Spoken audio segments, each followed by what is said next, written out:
I'm going to show you how to make laser cut wood earrings with paper. Let's jump in. I'm going to show you how to do it.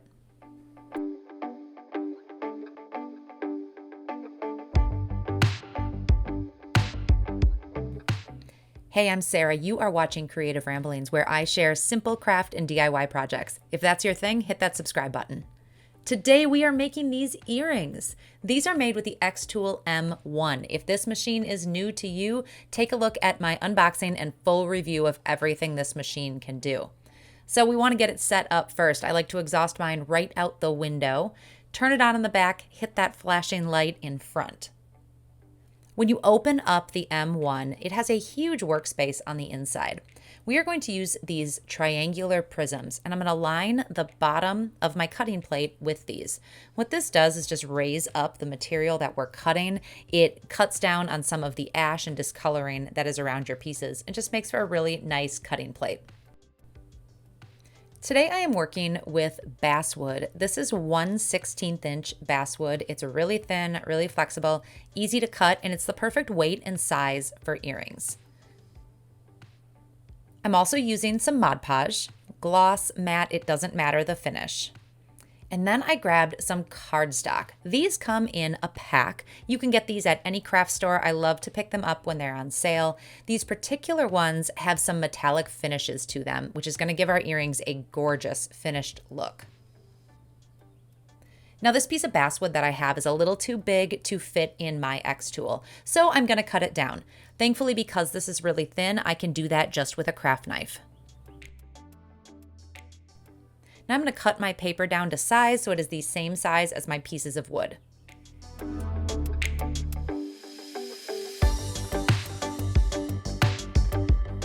I'm covering each piece of wood with the metallic cardstock that I have. To do that, I'm just putting Mod Podge on the wood and then also on the back of the paper and pushing them together. Do not add a top coat of Mod Podge at this point. Skipping that top coat is going to help in the end. We're actually going to add a top coat at the very end to give it a little more shine.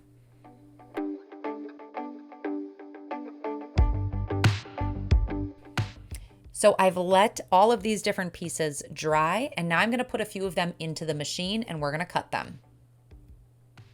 So we're going to lay these pieces of wood paper side down in the machine. When you cut from the back, you get a really clean and smooth cut. If you were to cut from the front so that the laser touches the paper directly, you're going to get some burning around the edges, and we don't want that. So we want to cut from the back.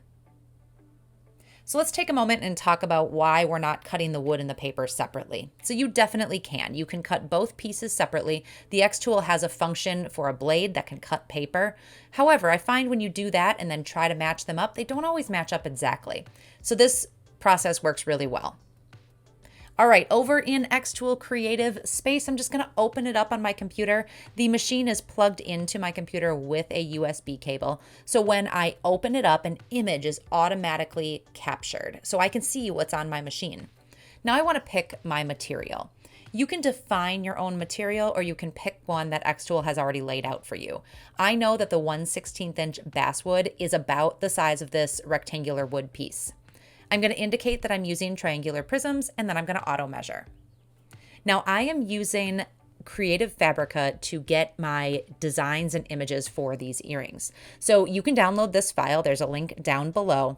You could pay 40 cents, sometimes it's a couple dollars to get something like this, or for $4.99 a month, you can get unlimited downloads from this site. So there's a link down below. You can check that out. You also get a free trial too. So I've downloaded the earring bundle, and now I'm just going to bring a few of those into my canvas. So I go in and I click import image, I pick the earrings I want, and I bring them over to my canvas. I want to size them down. I found these earrings are best if they're under 2 inches tall. Once I've got the images that I want to select all the pieces and group them together. So each earring is grouped together. These are the 3 earrings that I want to cut. So I'm going to select them all, and over on the right, I'm going to select cut. And you need to select your power and speed settings. I have found that a power of 100, a speed of 5, and 1 pass works really well for this wood. If this is your first time cutting wood with the xTool, definitely do a little trial and error, cut some small things, see what works for you and your machine.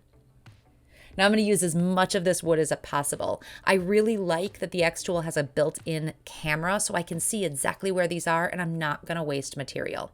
So I'm going to fill every inch of wood that I can with the earrings, and then I'm going to hit process down in the corner.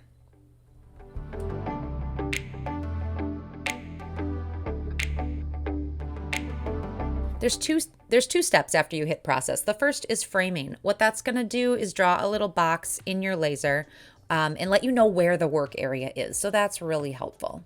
Once the framing is completed, I can click start. Then I need to head over to my machine, push the flashing button on there, and the laser will start cutting. Everything will be cut out for me. I love that this lid over the laser is going to protect my eyes, and the exhaust is going to vent everything out for me.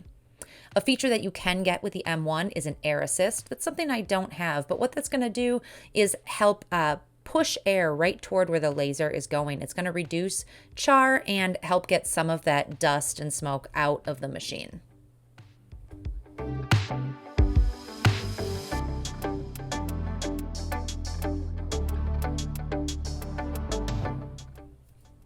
With the cut done, I can pull out the extra pieces.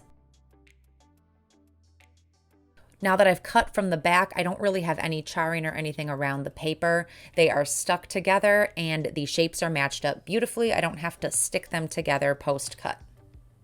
So let's turn these into earrings. What you might notice when you pick these up, if you run your finger around the side, you might get a little soot on your hands.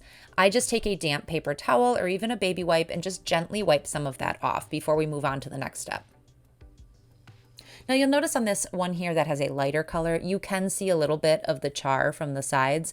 This works really well with darker papers. I'm still going to keep these lighter colored ones, but if you're trying it, I suggest dark papers first. Now let's seal these. I am using a product called DuraClear. This is a varnish meant for crafts. I am going to seal these on the front, the sides, and the back. It's kind of a long process. I'm going to do the fronts first, let it dry, flip it over, do the backs, and then finally do the sides. This is going to give the whole earring a really shiny, glossy, hard look to it.